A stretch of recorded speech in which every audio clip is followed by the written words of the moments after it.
എല്ലാവർക്കും നമസ്കാരം. സുഭാഷിതം. ശിക്ഷാക്ഷയം ഗച്ഛതി കാലപര്യയാത് സുബദ്ധമൂലാഃ നിബദന്തി പാദപാഃ ജലം ജലസ്ഥാനഗതം ച ശുഷ്യതി ഹുതം ച ദത്തം ച തഥൈവ തിഷ്ഠതി. ശിക്ഷ എന്ന് പറഞ്ഞാൽ അഭ്യാസമാണ്, പഠനം. പഠിച്ചതെല്ലാം കാലപ്പഴക്കത്താൽ മറന്നു പോകാം.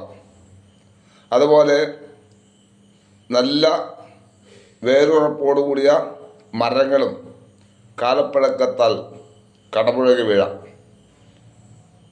വെള്ളം ഉള്ള സ്ഥലത്ത് നിന്നും വെള്ളമൊക്കെ വറ്റി വരണ്ടു പോകാം. എങ്കിലും ഹോമം ചെയ്യപ്പെട്ടതും ആർക്കെങ്കിലും എന്തെങ്കിലും നൽകിയിട്ടുണ്ടെങ്കിലും അല്ലെങ്കിൽ കിട്ടിയിട്ടുണ്ടെങ്കിലും അതൊക്കെ എന്നും നിലനിൽക്കുന്നു എന്നാണ് ഈ ഒരു സുഭാഷിതത്തിൻ്റെ അർത്ഥം. ശിക്ഷാക്ഷയം ഗച്ഛതി, അതായത് നമ്മൾ ജീവിതത്തിൽ പഠിച്ച കാര്യങ്ങൾ, ചെറുപ്പത്തിലൊക്കെ ചിലപ്പോൾ പഠിച്ച കാര്യങ്ങളൊക്കെ എല്ലാം ഓർമ്മ വരണമെന്നില്ല. അത് കാലത്തിൻ്റെ പഴക്കത്താൽ എന്ന് പറഞ്ഞാൽ വർഷങ്ങൾ കടന്നു പോകുമ്പോൾ അത് ചിലത് മറന്നേക്കാം.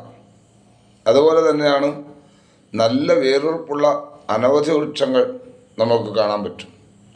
അതൊക്കെ കാലപ്പഴക്കത്താൽ അത് കടപുഴകി വീഴുകയും ചെയ്യും. പിന്നെ മഴക്കാലത്ത് പല കുഴികളിലും കുളങ്ങളിലും കിണറിലും ഒക്കെ വെള്ളം കൂടിക്കൂടി വരും.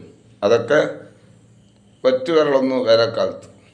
എന്നാൽ ഏതെങ്കിലും ഒരു കാലഘട്ടത്തിൽ നല്ല തരത്തിൽ ഒരു ഹോമമോ അല്ലെങ്കിൽ വിഷമിക്കുന്ന ആൾക്കാർക്ക് വല്ല സഹായം ചെയ്താലോ, വിഷമിക്കുന്ന ആൾക്കാർക്ക് വല്ലവരും കിട്ടിയാലോ അതിനെക്കൊണ്ട് ഏറെ ഗുണമാണ്. അപ്പോൾ നമുക്കറിയാം എത്രയോ പ്രസിദ്ധമായ ഹോമങ്ങളൊക്കെ, യാഗങ്ങളൊക്കെ നടന്നുണ്ട്. അപ്പോൾ ആ യാഗങ്ങളൊക്കെ എപ്പോഴും നിലനിൽക്കുന്നു എന്നുള്ളതാണ് അതിൻ്റെ പ്രത്യേകത. എല്ലാവർക്കും നന്ദി, നമസ്കാരം.